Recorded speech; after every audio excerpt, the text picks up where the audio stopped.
Bueno, seguimos entonces con esta segunda parte de la clase de filogenia del sistema nervioso y ahora vamos a pasar puntualmente a ver cómo fue evolucionando el sistema nervioso desde los invertebrados hacia los vertebrados y finalmente hacia el Homo sapiens sapiens, que es nuestra especie. Seríamos los seres humanos. Entonces, los sistemas nerviosos van a diferir a lo largo de las distintas especies mucho en cuanto a su estructura. Como vimos en la clase, en la primera parte de la clase, justamente gran parte de esta diferencia va a tener que ver con cómo están organizadas las funciones y qué tanta importancia le da cada especie a una determinada función, y eso va a estar representado justamente a nivel de su sistema nervioso.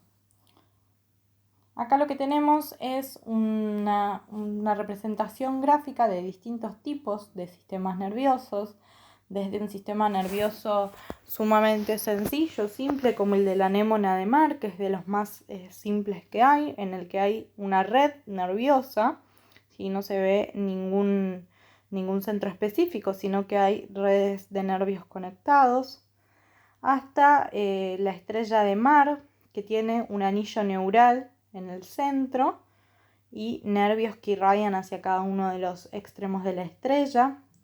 Y luego lo que vamos viendo es que a medida que se va evolucionando en la escala evolutiva, que se va avanzando en la escala evolutiva, los sistemas nerviosos van a tender hacia dos características.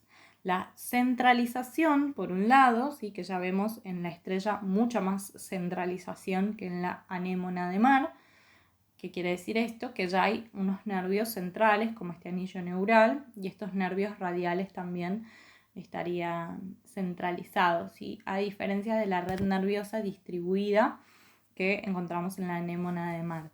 Y cuando pasamos al ejemplo del platelminto, lo que vemos es que también hay una cefalización, además de la centralización, que tiene que ver con que se empiezan a conformar esto que conocemos hoy como cerebro, que se empiezan a conformar centros de control sobre el resto de los nervios, sobre el resto del sistema nervioso, y estos centros de control se empiezan a situar, se empiezan a ubicar en lo que es la zona de la cabeza.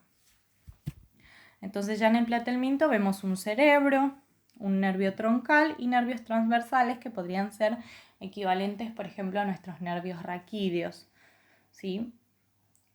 Después en el ejemplo del gusano también tenemos está centralizado en algo similar a lo que podría ser para nosotros una médula espinal, ¿sí? Ven que hay un cordón nervioso que va atravesando toda la longitud del gusano, pero la característica que había en estos primeros sistemas nerviosos, o que se siguen observando en estos sistemas nerviosos de especies inferiores en la escala evolutiva, es que ese tubo, ese cordón neural, está ubicado en la zona ventral, es decir, hacia el vientre, a diferencia de nuestra médula espinal, que está ubicada en la zona dorsal.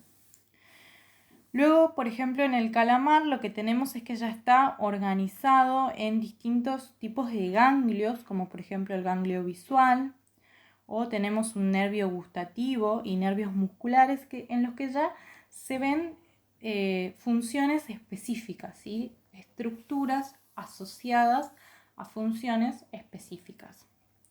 Y bueno, el último ejemplo que tenemos, que es el del medio, es el ejemplo de un sistema nervioso de un ser humano en el que ya está centralizado, cefalizado, y tenemos el sistema nervioso central, encéfalo y médula espinal, y los nervios que conforman el sistema nervioso periférico, ¿sí?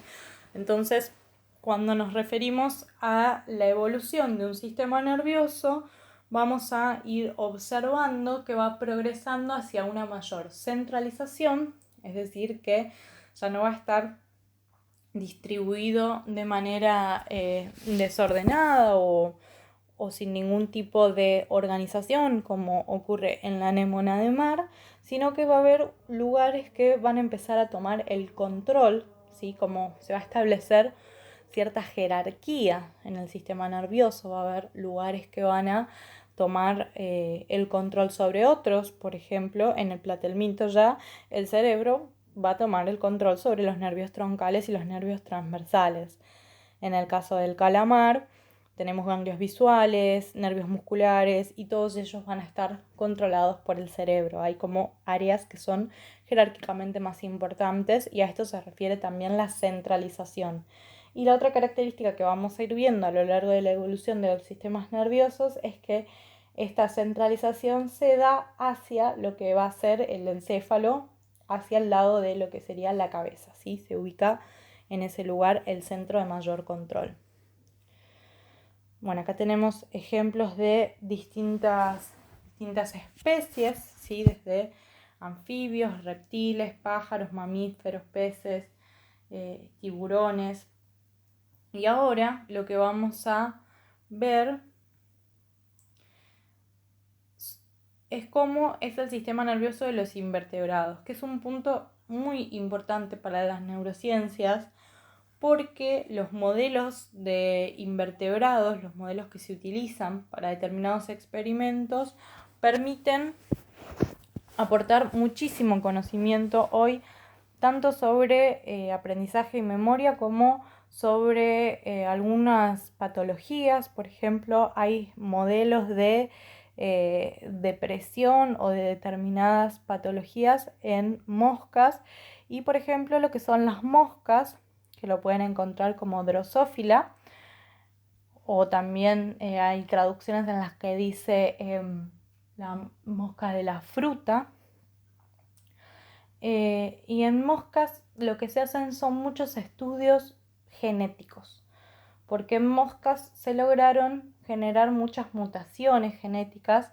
Entonces eso lo que permite ver es qué ocurre en determinados aspectos del comportamiento, como puede ser, por ejemplo, una conducta de buscar pareja o una conducta de aprendizaje, si determinado gen no existe, si determinado gen se destruye o se apaga mediante determinadas técnicas de laboratorio.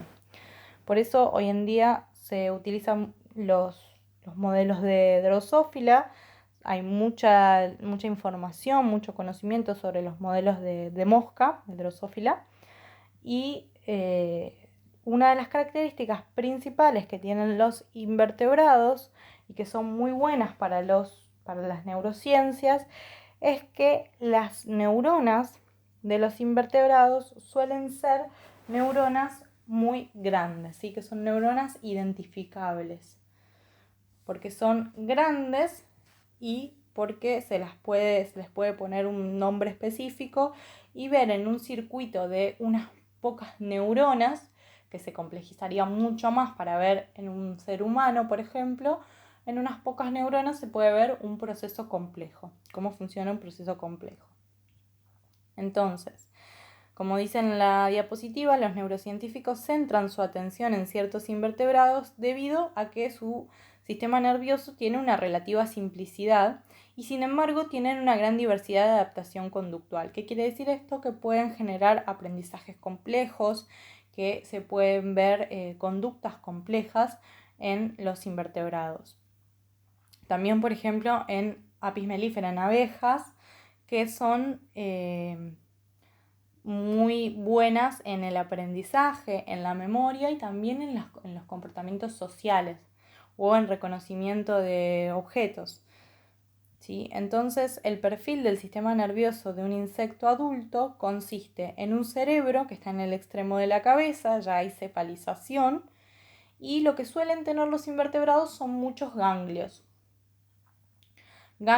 en cada segmento corporal, ¿sí? Que se agrupan muchos cuerpos neuronales, muchos somas en ganglios, que por ahí, como habíamos visto en el caso del calamar, tienen alguna función específica. Bueno, esto también ocurre en algunos invertebrados. Y otro rasgo destacado de los invertebrados, de los insectos sobre todo, es que tienen axones gigantes. Una característica es que no tienen mielina. Habíamos visto en la clase anterior que la mielina es un aislante que hace que el impulso eléctrico se transmita con mucha mayor rapidez. En el caso de los insectos, al no tener mielina, los impulsos eléctricos necesitan grandes distancias para viajar, ¿sí? Porque tienen que transmitir de un extremo al otro por ahí del cuerpo del insecto. Entonces se van a valer de la longitud, van a tener axones muy grandes, ¿sí? Esto no se ve en vertebrados que tienen axones más cortos, pero al tener mielina se transmite mucho más rápido la información.